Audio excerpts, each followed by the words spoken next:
everyone, welcome back to Crafting at Whimsy Wonderland. My name is Stacy. You're here for day number 14 of Christmas in July, and today we are making reindeer barns. Now this project was inspired by one of those cute little houses you could find at the Dollar Tree that lots of YouTube bloggers have been doing things with, but I could only find 3 at my Dollar Tree and I've used them for something else and I haven't been able to find any more. So I decided to make my own. And to make your own, you're going to need a set of the tumbling tower Jenga game blocks that you get at the Dollar Tree. And then to decorate your barn, this is to build the barn, but to decorate the barn, you're going to need some craft sticks, just the regular popsicle stick size. You're going to need a reindeer of some sort. This one came off of a pick that I got from Michael's after Christmas. You're going to need something to cut the popsicle sticks with. Some people like to use scissors. I think that crushes it too much. I don't like that. So I'm using a combination of an X-Acto knife to make the first little ridge and then a hacksaw to cut the rest of the way through. And I'm just using a stone coaster I have to protect my surface while I'm cutting. I also am going to need some sandpaper and some wood glue. I'm using Gorilla wood glue, but I got tired of shaking the bottle down, so I just put some in a cup with another popsicle stick to scoop it out with. I also like to have some clothespins on the hand to act as a clamp for my projects. Okay, so go gather your supplies and come on back and we will make a reindeer barn. Oh, also going to need some brown paint of some sort, probably chalk paint or something to paint your reindeer with. Okay, so whatever color you want your reindeer to be. And I'm going to leave my house natural, my reindeer barn natural, but if you would like to paint it whatever color you would like to paint, you'll need that paint as well. All right. Let's get started. First thing you need to do is open up your tumbling tower blocks game because you're going to need them all. And right at the top you should find one that's stamped with like the company information. Just take that one out and set it aside because you don't want that into your reindeer house. Now on my reindeer barn house, whatever you want to call it, I glued these Jenga blocks together to make planks. And you can kind of see there's 2, 4, 6. Okay, so I'm going to glue, I need 1, 2, 3, 4, 5, I need 10 blocks or rows of 3. So I'm going to glue them like this and I need 10 of them. And then once they're dry, I can glue 2 of those together to make the plank. Okay, you can try to glue all 6 together at once if you want. I just had an easier time if I let them dry for a few minutes. So what I went and did is I glued 3 together and I glued all 10 of them that way, and then I just set them off to the side in the order that I glued them. And then by the time I was done with the 10th one, the first 2 were dry enough to glue together. So that's just what my process was. It just gives them a little extra time so that when you're putting pressure on them they don't buckle and fall apart. Okay, so we're going to go for 10 rows of 3. Okay, so I'm just going to grab my wood glue that I have over here in a cup. It's Gorilla Glue. You can use any kind of wood glue. I just like the Gorilla Glue because I know it's super strong. And I'm using one of these L-shaped squares. I think it's called a square. I got it at the Dollar Tree. You can steal one from your husband's toolbox if he has one of those, or just go to the Dollar Tree and get your own. I use this so much that I have actually purchased 2 of them to have on hand because they're so handy to square things up on making cards or anything that you need square. But it works perfect for this because I can push against this side of the ruler. Oh, and it's metal, by the way, not wood, it's metal. I can push against it and that gets a good fit between those 2 pieces. And I can push down, and that's going to make sure that it's smooth on this side. While I'm pushing down on the top, I'm kind of pushing all directions at the same time, and this ruler allows me to do that. Okay, so then I'm going to slather some on the other joint area and squish those together. Okay,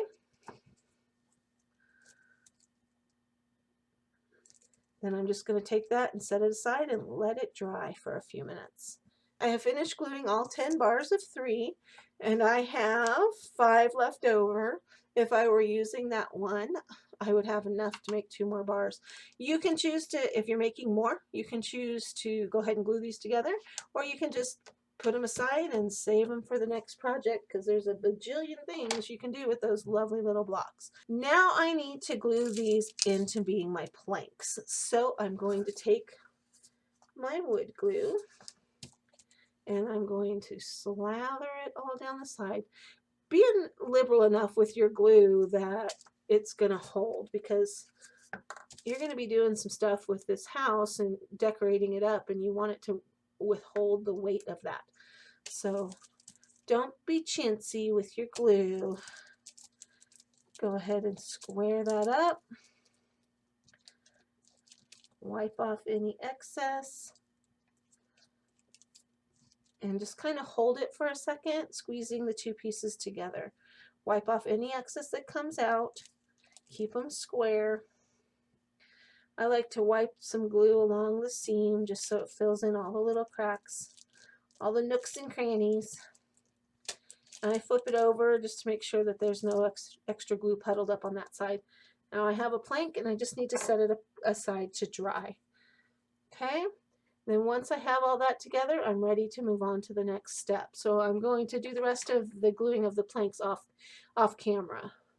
Once my planks were dry, I'm going ahead and starting on gluing the corners together.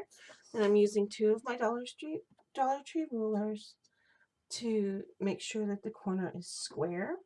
Then I'm going to give this one a few minutes to dry. Then I'm going to flip it over and do the other corner and give it a few minutes to dry before I move on. Another thing I did is I took one of these blocks and with an X-Acto knife, I cut it in half. So I just drug my X-Acto knife down the middle several times until it was deep enough to break open, and then I have this rough texture on there, and I kind of like that. So I'm going to leave it, or you can sand it. So I had two long skinny square pieces, and what that's going to do is to allow me to glue my roof together and have an even roof. Now I can cut that off if I want, or I can leave it hanging out, and I'm going to leave it sticking out. See how that sticks out past the roof there? Because I want to hang something from that. It'll be like a little pediment thing that comes out of the top of the roof. So, because when I was gluing them like this to get a good point, it makes one side just a little shorter than the other and it doesn't sit quite straight on the house. So, I'm going to go ahead and put this little block in here. If you cut one in half, it's exactly the right size. And then I will glue those together like that so that I have a nice sharp point. And then I can glue, or I can hang something from this just to be cute. As soon as this is dry, I'll flip it over and do the other side, and then when I get ready to do the roof, I'll come back and show you how I did that. I've got the other part of the body glued and drying, and I'm starting to work on the roof. What I did is I took the long skinny piece and I glued it to one end, and then I'm going to turn it up so that the point is up, and I'm going to glue the other piece to it. I'm just using wax paper to glue on so it doesn't make a mess with my desk. And I'm going to put a little more glue on the other side. Spread it around. This is the other piece. And then I want this to be at a 90-degree angle as well. So I'm going to glue it to that little piece. Okay, so I'm just going to leave it to dry like that for about an hour or so, and then I'm going to come back and figure out how to put the roof onto the body. I have all of my pieces. They are dried and ready to go, but when I go to glue this on, I don't really have a good contact spot to put the glue. So what I'm doing is I'm going to take my X-Acto knife, or you could use a box cutter for this, and I'm going to shave down the corner just on that edge so that I have a flat surface I can glue to. And I'm going to do the same on the other side. I'm just taking off a little tiny bit, and I just am trying to flatten the place for glue for where the house roof comes in contact right here. That gives a little flat spot for the glue to actually have a place to glue on. I don't know if you can see just that little bit that I've taken off of there, just so that it's not a square corner. Now when I put the roof onto the body of the house, you can see right there that connection is better than it was when it was square. See, that's how it looks when it was square.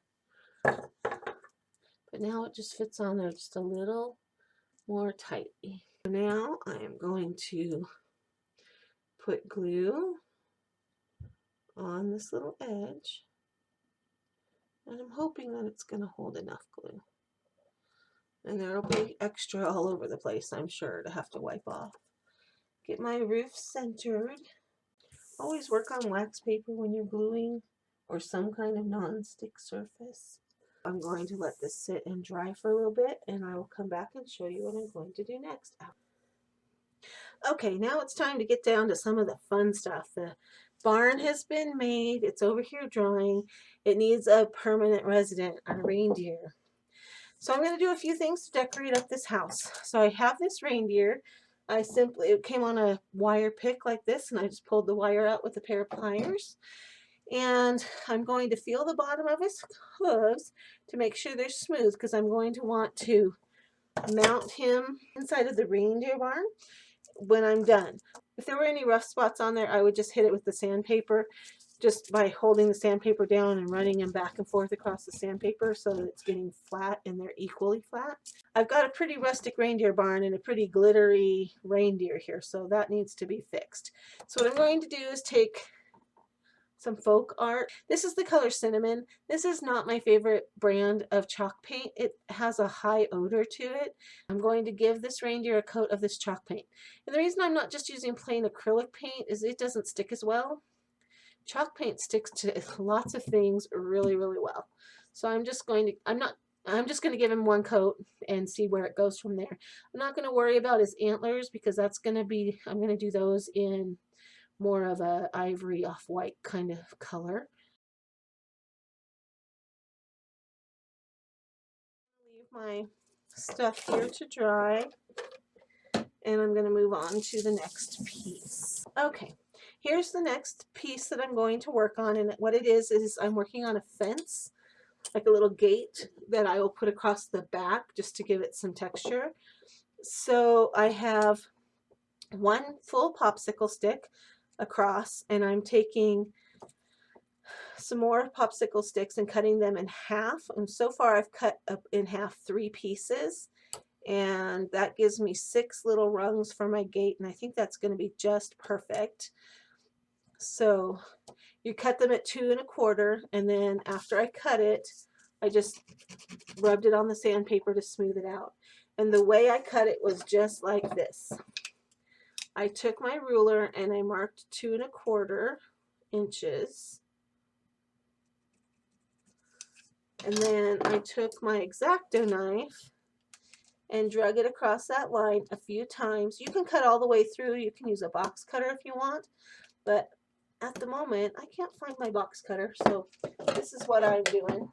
And then I've got my hacksaw from the dollar store, from the Dollar Tree actually, and I'm just going to cut along that line, making that first little score with the X-Acto knife helps keep the hacksaw on track. And then once I start hitting the stone coaster, I just flip it over.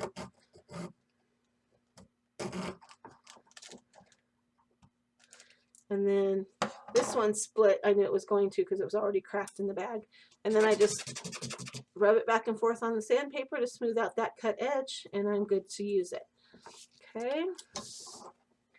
So I've already got 4 pieces glued on, and I'm going to glue on the next piece. And what I'm doing is just putting a little bit of glue on the end of the popsicle stick, and then I'm holding it up and placing it where I want it, but I'm doing it against the desk so that I get all of my pickets at the same height. Okay, and then I'm clamping it down with a clothespin and checking it again to make sure it's level, and then I can move on to my next piece. Put a little glue on it, put it down, test it so it's level, and put on another clamp. Okay, then I'm going to flip it over, and I need to glue another bar. But I'm going to glue this to the back of the reindeer barn, so I need to make sure that wherever I put my second popsicle stick, I still have room for this plank, this plank here, and I'm just using one of these blocks to be my guide. Okay, I like where that's sitting, so I'm just going to kind of draw a line with my pencil really lightly, and you could put glue on the crossbar if you wanted, but I'm going to put it on here. So I'm just putting glue on each little rung area, each little picket, I guess is what you would call it. And then I'll lay my popsicle stick down over the top of that. Like I said, that's Gorilla Glue. I just have it in a cup because I got tired of shaking the bottle. Grabbing some more clothespins, and I'm going to just clamp it on. I like to use clothespins to clamp while the wood's drying on these popsicle sticks because they tend to warp if you don't. So have something ready to go. You could use binder clips, but they're a little wider. It's a little harder to get all of them on. So I always have a bucket of clothespins handy. And then I just kind of squeeze them just to make sure we're getting good contact. And then I will let that sit to the side and dry. So my fence is dry, and I'm going to take some of my wood glue and put just a little bit on the bottom of each picket of fence.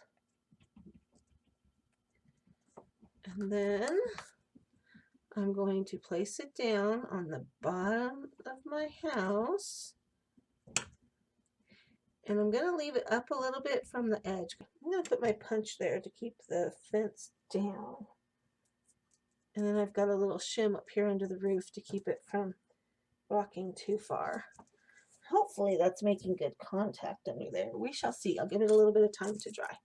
Now my reindeer is also dry.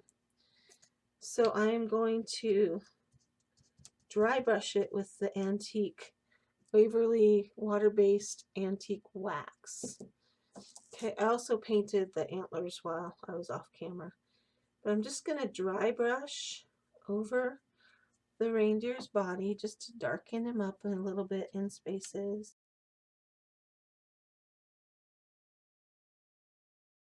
Two things need to dry again, and I will be back to show you what I do next. The fence is dried onto my barn, and the reindeer is dry, so it's time to move on to the next step.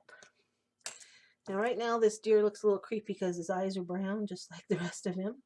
So I'm just going to put a black dot in his eye, just so it's not quite so creepy. And just a little on his nose as well. Alright, so here's my idea. I'm going to glue him inside of there. And then I've got some little pine cones that I picked up at Michael's after Christmas last year, so I thought I could decorate with those. I do have these holly leaves, which you're going to have to get snipped apart because they're a little bit big.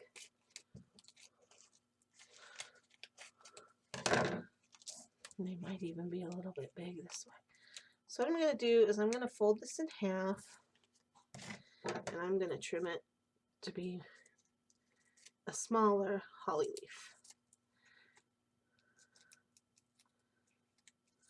leaf. There we go. That's more the size I need. So I was thinking about doing 3 leaves and some of the greenery, or some of the red berries, and some pine cones. So I'm going to go ahead and trim all 3 of the leaves down. So I've got 3 leaves, and then I could put some berries and then just do a few pine cones.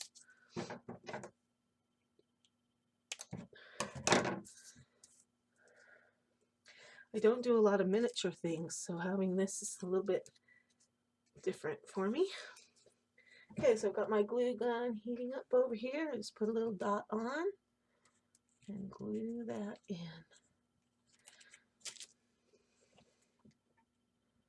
Sorry, I got my glue gun off camera.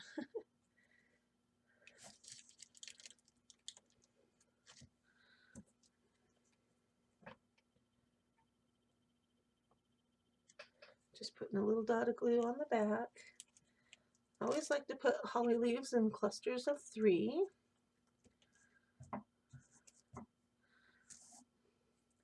And then I'm going to trim the stem off of that and stick it right in the middle.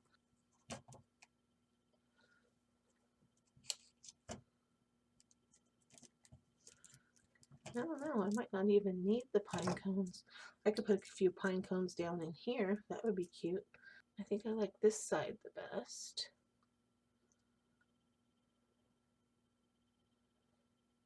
Yeah, so I'm going to have him face this way. So what I'm going to do, because I got paint on the bottom of his feet, I want to clean that off. So I'm going to put the 2 feet down that he stands on, and I'm just scuff sanding that so that I can get a better adhesion with the glue. So this is going to be the tricky part. I'm not going to be able to keep it very easily for you to see is the problem. I figure out which 2 legs touch the ground just by standing them up, and I'm going to put a pretty good amount of glue on those 2 feet.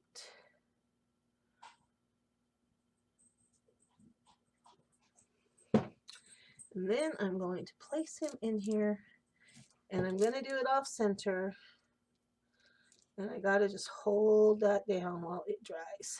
I'm just putting another bead of glue around his foot.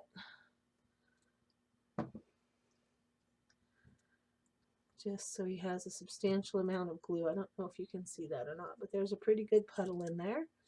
Well, this is a lot of glue, so it might take a few minutes for it to dry. You don't need to sit here and watch glue dry, so I'll be right back. Cover up the floor and the big puddles of glue that are holding the deer in.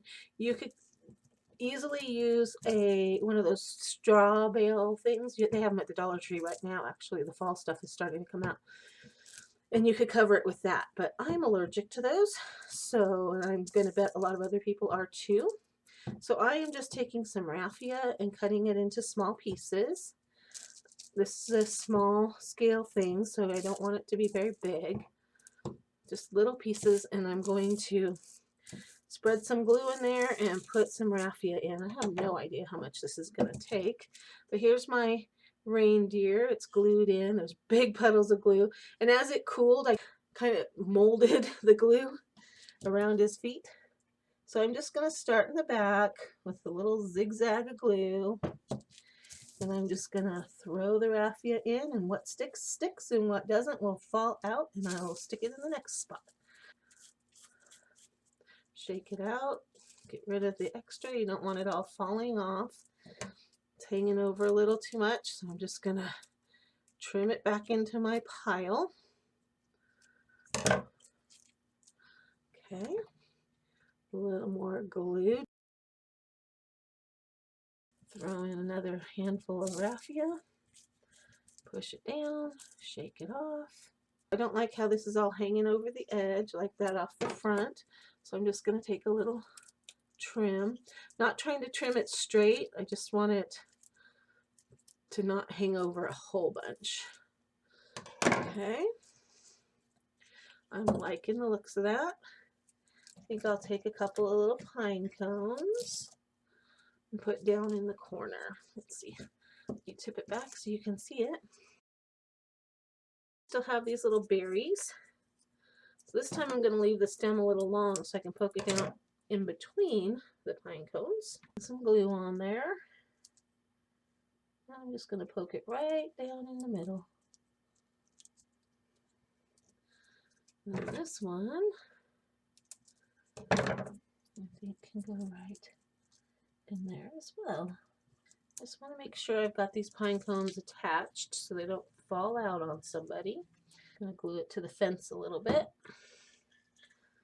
That'll help hold the fence on too. Just a little more reinforcement. I think that's where I'm going to stop. You could decorate this however you wanted. Some little fairy lights on here would be really cute. I think this turned out really cute. It's rustic and kind of fancy because the reindeer is kind of fancy. And you could do it up completely however you want to do for what your style is. It would be really cute too to have a bow up here that's made out of homespun or buffalo check. Well, this has been day 14 of my Christmas in July series, making a reindeer barn out of Dollar Tree items. So I hope that you'll give this a try. If you do, post a picture so I can see what it looks like. And I hope you've enjoyed this project. This has been Crafting at Whimsy Wonderland. Thanks for stopping by. I'll see you next time.